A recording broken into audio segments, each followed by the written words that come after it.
هغه د مسلمانانو یو ټولګي یو جماعت چې موږ ورته پس مګه کې حکومت ورکو، سلطنت ورکو، اختیار ورکو او طاقت ورکو، نو دوی سلور کار کوي. اقام الصلاة و آتوا الزکاة، دوی د منځ قیام کوي، منځ قائمي، زکات ادا کوي او وامر بالمعروف ونهوا عن المنکر، دو کارا امر بالمعروف کوي او نهي عن المنکر کوي او بهترین انجام د نیکانو صالحانو لپاره دی. عزتمندو دا الله تعالی جل شانه له طرفا چا د اختیار ورکول، چا له حکومت ورکول، چا له یو قسمه داسې یو تکلیف ورکول چې دلا آی باندې اختیار حاصل شي، دا د الله پاک د طرفه ډېر انسان احسان دی. قرآن کریم موږ تاسو ګورو ګڼ شمېر آیاتونه کې الله جل شانه فرمایي وَإِذْ نَجَّيْنَاكُمْ مِنْ آلِ فِرْعَوْنَ إِذْ قَالَ، یاد کې بني اسرائیل باندې الله جل شانه چې کوم لوی احسان کړو، يقتلون أبناءكم ويستحيون نساءكم وفي ذلكم بلاء من ربكم عظيم. چې الله پاک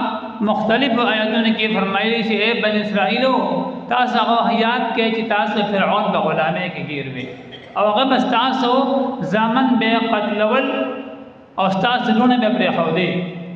او نه کې لوی ازمایش تاسو لپاره په یو لوی ددل کې گیر وي، په یو لوی آفت کې گیر وي، ولی مصیبت کې گیر وي، گرفتار وي او ما ته خلاص کړي، ما دل نجات درکو. عزتمندو دقه ازادي د مصیبت نه،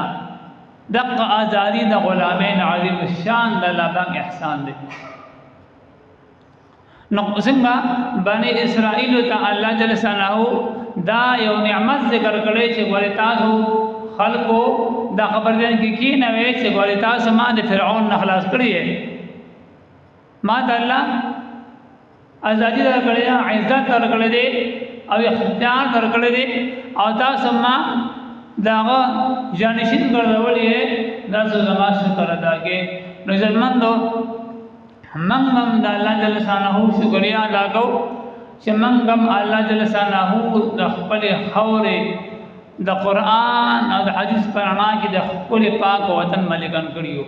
منګم الله احسان راکړي، منګم الله جل شانه د انګريزانو او د هندوانو دا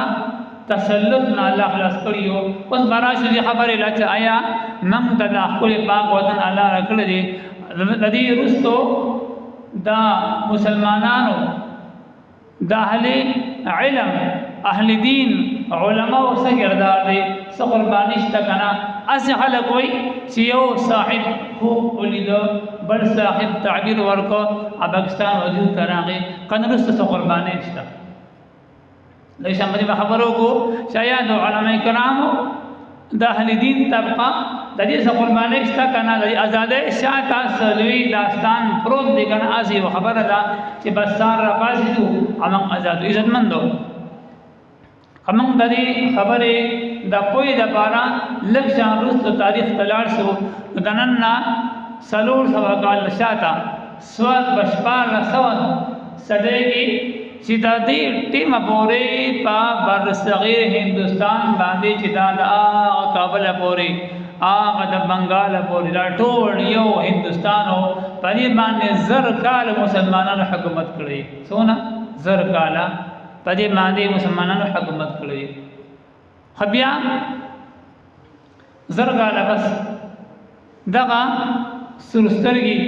دغه برنګیان هندستان دا د تجارت د بار راځي او د خپل اغستل او خرڅولو د بار او دی په هندستان کې خپل سامان خرڅي، بیا ورو په یو خار کې په بل خار کې ځان لمنډي ګولاوي، بل خار کې ځان لمنډي ګولاوي او ورو په دې هندستان کې د خپل جړلې مضبوطي شاهي خاندان سره تعلقات جوړي او رفته رفته پارام آرام سره دوی د خپل جړل په دې هندستان کې پخې پدې کې یو صدې تیر شي 1400 صدې 1600 صدې تیر شوا 1700 صدې رااله او دا تجارت دی ولا لین دین دی. عزتمندو دا د اسلام دشمنان ډېر دا ډېر زیات سازشیان دي. دا ډیر زیات مکار دي دوی صدقه باندې د مسلمانانو د ایمان سره مسلمانانو غیرت سره او اسلام سره دوی کوشش کوي چې جړل ختم کړي په دغه دوران کې دوی د خپل سازش امخ وړاندې بوته او ورو 1600 1700 تا 1800 صدی شروع شو او دوی په خپل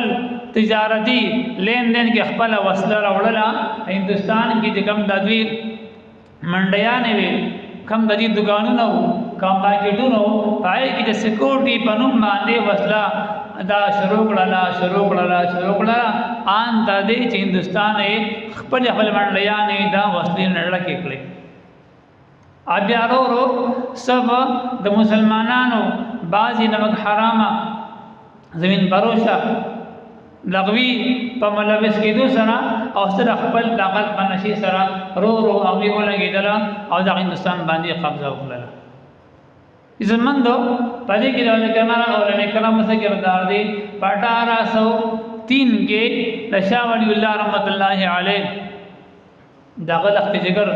چشم چراغ دا شي خاندان شاه عبد العزيز رحمت الله علیه اول نمبر د انګريز خلاف د جهاد فتوا ورکړه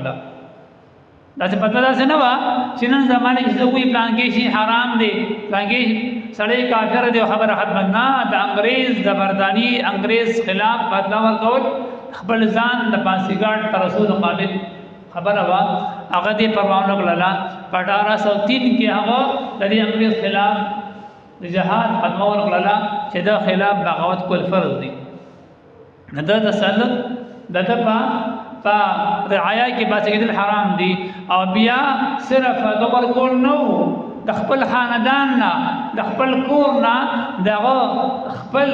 د خاندان وګړي شاه اسماعیل شهید رحمت الله علیه سید احمد شهید رحمت الله علیه